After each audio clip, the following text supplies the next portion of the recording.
Is it possible to compare the first whitbread with today's competition? My first whitbread? No, the first, I think. No, I don't think 73. The first race in 73 you cannot compare to today. No. Apart from the fact that I still think that the weather hasn't changed. Although you can argue that it's warmer or it's, but the unpredictability of weather is still there, and people get puzzled every time we get storms and they say that it's dangerous. But I said, the world has had storms for 10,000 years. I mean, it's nothing new, and that's the essence of this event. The nature is there, and when you race across the oceans, you race more in the elements than anywhere else. And I think that is exactly the same as in 1973. They had to tackle the same things, just with different tools.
Speed records have been beaten in every race. I think now it's 600 miles about during 24 hours. Yes.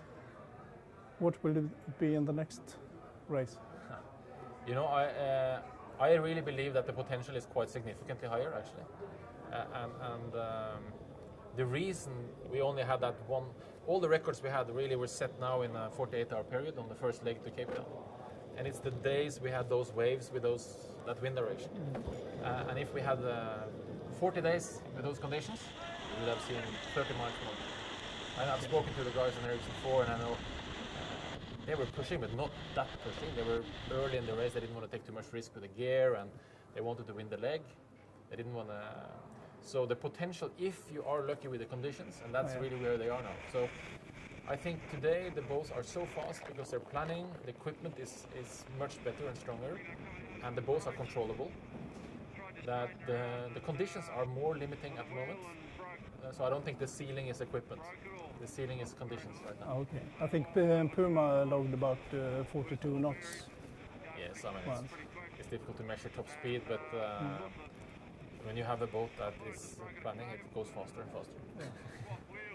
There have been a big difference between the generation of the boats from one race to another.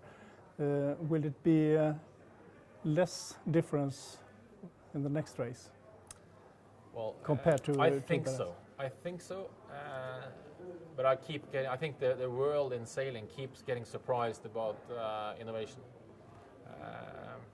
And it's kind of, I think, for example, the America's Cup we had in Valencia is a typical example. The technology is not new, but today so many dots are connected because we know more about materials. We can do it much better. So when you build a wing rig on a modern boat today, you can do it lighter, and suddenly it works. We tried in '93 to push these Volvo 60s. We had our Whitbread 60s, as they were called, and the boats keep delaminating all the time.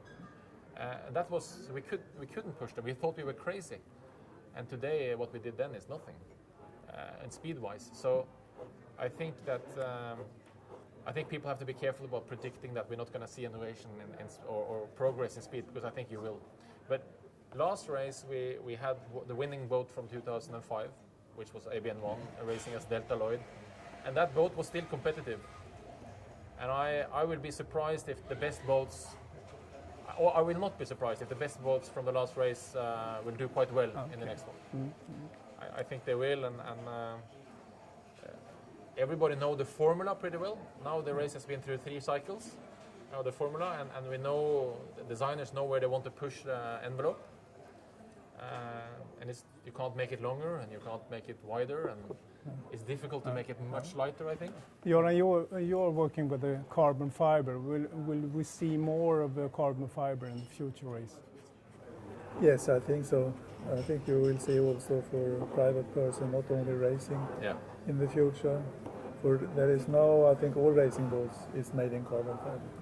And soon it will move over also for the weekend sailors and things.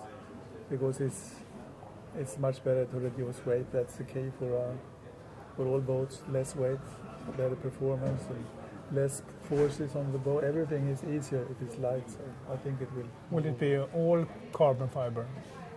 Yeah, I think so. And also carbon fiber is expensive, but it's not getting more expensive so much because compared to other materials. I think it will have a big future for sure. Knut, the cost of participation have increased. Not anymore. Not anymore? No. You promise? Well, why is it? No, I can say that. It's quite well known that I have a very big objective of reducing the costs, and if not only reducing, also stopping this cost spiral. I think there is some development which is healthy, and there's some development which is unhealthy. And some of the projects have had a lot of resources, and you could question a lot of things.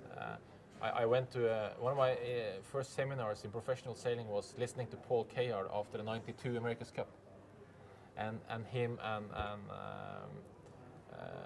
his team had a presentation about how it's possible to have too much money. With the Il Moro de Venezia campaign, they built 5 America's Cup boats and didn't have a clue about where they were, and in fact they were not even the fastest. And I think if you have to think very hard, you sometimes make better decisions. Sometimes being limited is good, because you have to make very sensible choices. And when I was with Brazil 1, we had a very small budget.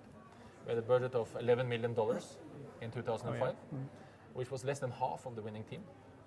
And I still remember that campaign, that every single sail we bought, we sat down and said, do we really need this sail? How critical is this? And we had to make our choices. Do we buy a sail or do we buy an extra rudder?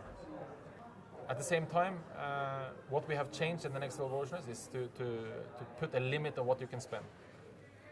And we can't, it's difficult to do that with a number, but we have put a lot of changes into what we call R&D. So you can't build 2 boats, you can't go 2-boat testing, you can only build 15 sails before the start. And all these things will, for the small teams, not make a big difference, but it will make them competitive. Oh yeah. And it means that the big teams in the last races probably spent 30-40 million euros on the boat to win the race. And they could obviously do that today, but it will make no sense. Because they can't build more than 1 boat, they can't build more than 15 sails. They can only build 1 type rudder, 1 design of rudder, 1 design of dagger boards. That's it. And they can build 25 of those rudders if they want, but it doesn't make a gain.